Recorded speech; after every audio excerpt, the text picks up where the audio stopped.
Minecraft Legends is a game that recently came out, but not a lot of people are talking about it. I remember about a year ago when it was first announced, there was a lot of hype surrounding the game, mainly because it was a new Minecraft game. But fast forward to now, and I don't really see anybody talking about it, except for like Camman18 saying no one is talking about this game, which true, but I played through the entire game on stream. By the way, I stream on Twitch and YouTube, so make sure you subscribe so you don't miss any streams. So I will answer the question, is this game worth it?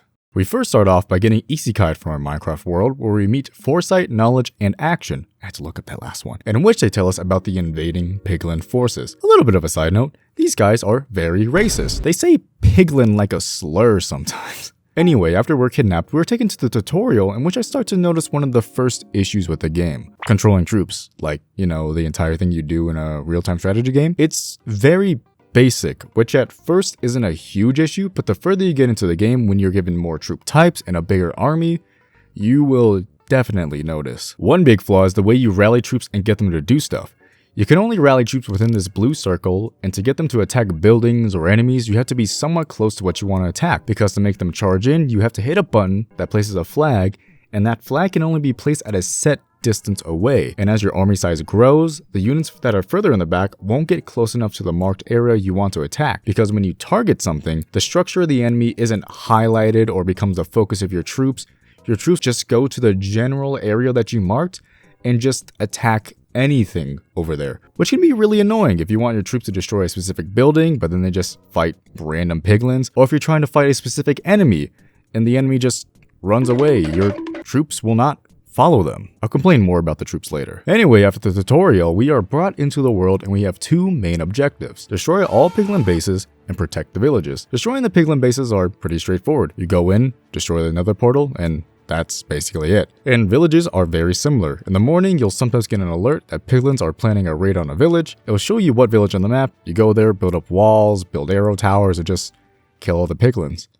But both of these things have their flaws. There just isn't a lot of strategy involved in either. With Piglin Outposts, you just need to clear a path good enough to get your stone golems or creepers to the nether portal without them targeting piglins, and they make really quick work of the nether portal. Later in the game, they seem to try to counter this by making these structures called lava coils, which stop you from damaging the nether portal until you break all of them. However, at this point in the game, you unlock a little tower called the Redstone Launcher, which is basically an artillery strike that can hit halfway across the planet and does a lot of damage to structures. So defeating outposts boils down to shooting down the walls, spawners, towers, and lava coils, then sending in all your troops just to clean up. And redstone launchers take a while to recharge, so you're just left there waiting for very long periods of time, just slowly shooting their base one shot at a time. While you definitely could use your troops to take care of the entire outpost, the redstone launcher is so powerful, it just doesn't make sense to not use it. And villages aren't that much better. I don't know if I was just lucky or whatever,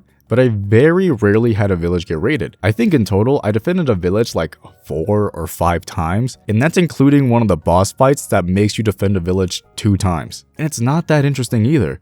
You go there in the morning to fortify the defenses, you leave until nighttime, come back at nighttime, spawn all your troops, and just kill all the piglins. There isn't a lot of strategy involved in either things. But don't take all this complaining as me just liking the game. I thought it was perfectly fine. I think the visuals are very good. I think the way you collect resources and build things are very creative and work very well for the most part. And I like the upgrade system. You're not locked down to an upgrade tree like in most games. If you wanted to, you could get upgrades that only increase the number of troops you can spawn and control. The upgrade system lets you play exactly how you want to play. All that being said, it's rant time. Man, fuck the bases that are designed like this. The ramps never reach where you want them to go, so you have to make fucking Serpent's Pass from Avatar The Last Airbender to even reach the nether portal, and the troops' pathfinding is so dogshit sometimes that they'll get stuck under the ramps or just walk off the edge. Doesn't help that the platforms that to get up are just fucking 3 blocks wide, so you have to run all the way back to the spawner to recall them, but then when you walk up again, they'll just jump off again.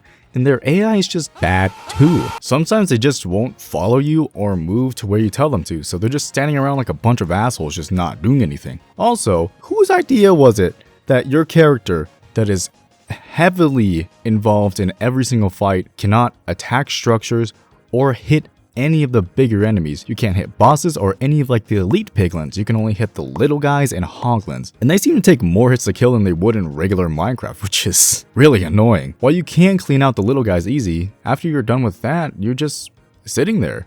Because you can't help by hitting bosses or destroying the nether portal, you just have to wait. Which is what you pretty much do in every single other RTS game. You just wait for your troops to kill a thing. But with this game, you're given a very active role. So it just feels odd that when you're fighting a boss, the only thing that you can do is just make sure all your troops are focusing the boss. I still think this game is fine. It's nothing particularly special. I haven't played the multiplayer, but from some of the reviews I've read, it seems pretty mid. But to answer the question, is this game worth it? I would have to say no. With its $40 price tag being more expensive than Minecraft, it's not worth it. However, if you have the Xbox Game Pass and enjoy RTS games, I would say give it a try. It's pretty unique, and it's not too long, and it's literally free on the Game Pass. 6 out of 10 is just okay, but unique.